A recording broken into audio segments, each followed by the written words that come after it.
जय माता दी। नमस्कार दर्शकों, कैसे हैं आप सब लोग। स्वागत है आप सभी का वन दुर्गा चैनल पर। साल 2025 में आषाढ़ मास की गुप्त नवरात्रि कब से शुरू हो रही है और कब समाप्त होगी। कलश या घट स्थापना का शुभ मुहूर्त पूजा विधि क्या होगी और गुप्त नवरात्रि में आपको क्या उपाय करने हैं और अष्टमी और नवमी किस दिन होगी, इन सभी की जानकारी मिलेगी आपको इस वीडियो में। पर वीडियो को शुरू करने से पहले मैं सभी दर्शकों से कहना चाहूँगी, जो भी चैनल पर नए हैं वह सभी दर्शक चैनल को सब्सक्राइब कर लें। वीडियो पसंद आती है तो वीडियो को लाइक करें, शेयर करें और कमेंट करें।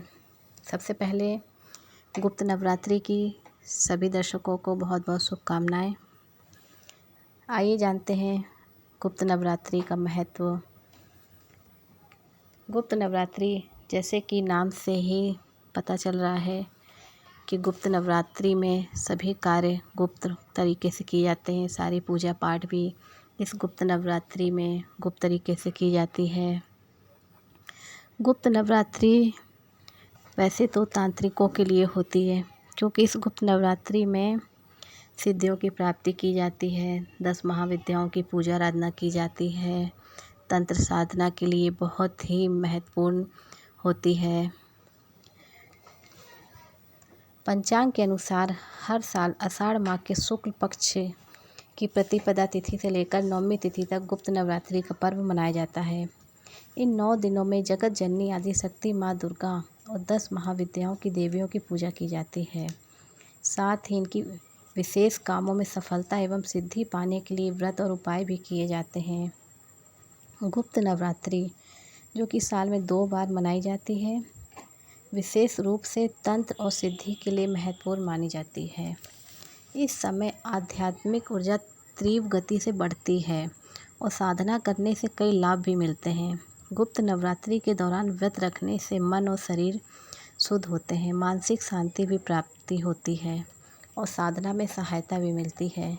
इस समय पर भगवती की पूजा करने से गुप्त तांत्रिक विद्याओं की प्राप्ति भी होती है।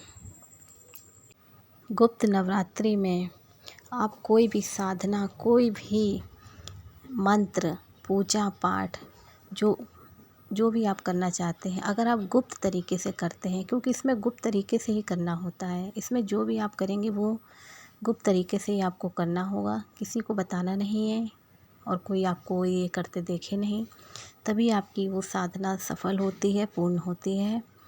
और गुप्त नवरात्रि में आप जो भी मंत्र साधना करते हैं वो तुरंत ही फलीभूत होती है, सिद्ध होती है। अगर आप कोई मंत्र भी सिद्ध करते हैं या उसका जाप करते हैं, कोई भी सिद्धि बात करना चाहते हैं, तो वो तुरंत ही सिद्ध हो जाती है गुप्त नवरात्रि के 9 दिनों में ही।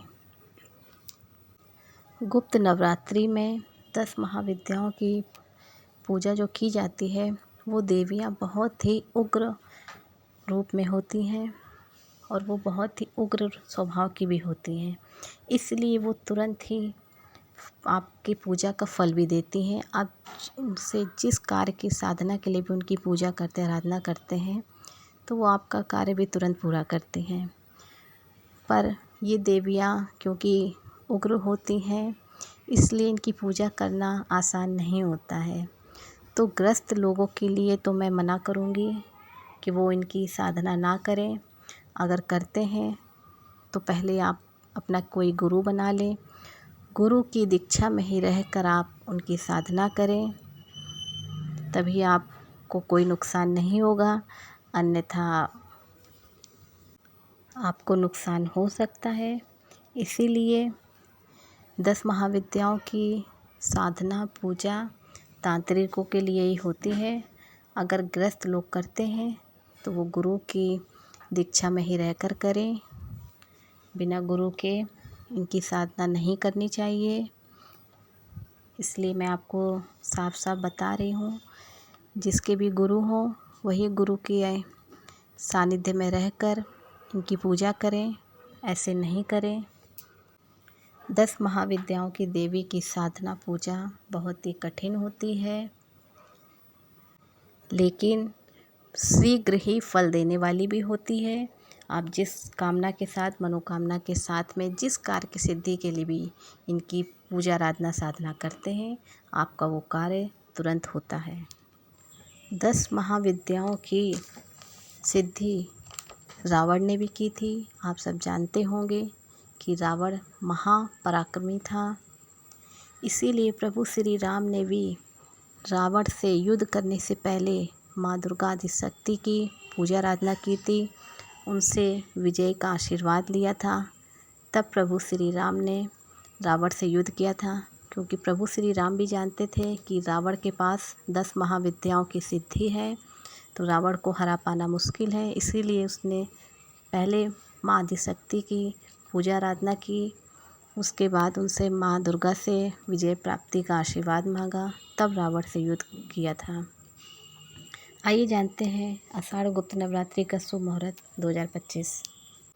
साल 2025 में आषाढ़ गुप्त नवरात्रि 26 जून से 4 जुलाई तक रहेगी, यानी कि चलेगी। घट स्थापना का शुभ मुहूर्त होगा 26 जून को प्रातःकाल 5:25 से 6:58 तक।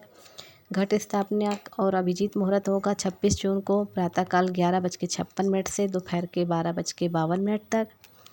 प्रतिपदा तिथि आरंभ हुई 25 जून को सायंकाल 4 बजे से। प्रतिपदा तिथि समाप्त होगी 26 जून को दोपहर को 1:24 पर। दुर्गा अष्टमी होगी 3 जुलाई को। दुर्गा नवमी व नवरात्रि व्रत का पालन होगा 4 जुलाई को। गुप्त नवरात्रि पूजा विधि। शास्त्रों के अनुसार गुप्त नवरात्रि में पूजा के लिए सबसे पहले सूर्योदय से पहले पूर्व उठकर स्नान करें, और इस दिन आप लाल वस्त्र पहने हो सके तो। और स्नान के बाद हाथ में जल और फूल लेकर अपने व्रत का संकल्प लेकर शुभ मुहूर्त में ही कलश स्थापना करें। एक चौकी पर लाल वस्त्र बिछाकर माँ की प्रतिमा स्थापित कर घी का दीपक जलाएं, कलश स्थापना करें। एक तरफ फिर घी का दीपक जलाएं, लाल फूल की माला चढ़ाएं, कुछ फूल चढ़ाएं, सिंदूर लगाएं, श्रृंगार की सामग्री चढ़ाएं, लाल चुनरी चढ़ाएं, फल फूल मिठाई नैवेद्य चढ़ाएं। उसके बाद दुर्गा सप्तशती का पाठ करें, मंत्र जाप करें, चालीसा पढ़ें, माँ को लौंग और कपूर का भोग लगाएं, केसर कपूर बतासे अर्पित करें, खीर फल, अंत में आरती करें।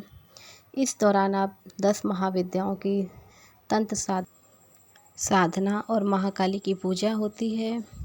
गुप्त नवरात्रि में आपको सुबह शाम पूजा करनी है, आरती करनी है। लेकिन आप अगर कोई मंत्र जाप सिद्धि करते हैं तो आपको गोपनीय रखना है, तभी आपकी मनोकामना पूरी होगी, कार्य सिद्ध होगा। मान्यता है कि गुप्त नवरात्रि में की गई पूजा को गोपनीय ही रखने पर आपको पूर्ण फल प्राप्त होगा। उपाय गुप्त नवरात्रि में क्या करने हैं। अगर किसी के विवाह में बाधाएं आ रही हैं तो गुप्त नवरात्रि में माता पार्वती को 7, 9 या 11 हल्दी की गांठें अर्पित करें। धन के लिए फिटकरी को काले कपड़े में बांधकर घर के मेन गेट के पास बांधने से धन का आगमन होता है और नेगेटिव एनर्जी का प्रभाव भी खत्म होता है। तीसरा उपाय, पीपल के पत्ते पर राम नाम लिखें और कुछ मीठा रखकर हनुमान जी के मंदिर में चढ़ाएं, जैसे कि बतासा। इससे भी धन में लाभ होता है, धन के रास्ते खुलते हैं। नेगेटिव एनर्जी को दूर करने के लिए लौंग और कपूर का धुआं करने से नकारात्मक ऊर्जा का नाश होता है और सकारात्मकता बढ़ती है। आशा करती हूँ जानकारी आपको पसंद आई होगी। वीडियो पसंद आया तो वीडियो को लाइक करें, शेयर करें, कमेंट करें, और ऐसे ही व्रत त्योहार से जुड़ी जानकारियों को जानने के लिए वन दुर्गा चैनल को सब्सक्राइब कर लें और बेल आइकन को ऑल पर प्रेस कर लें, कि मैं जब भी मैं कोई वीडियो डालूं तो आपको नोटिफिकेशन तुरंत मिल जाए मेरे वीडियो का। जय माता दी। जो भी माँ दुर्गा के भक्त हैं वो कमेंट में जय माँ दुर्गे ज़रूर लिखें।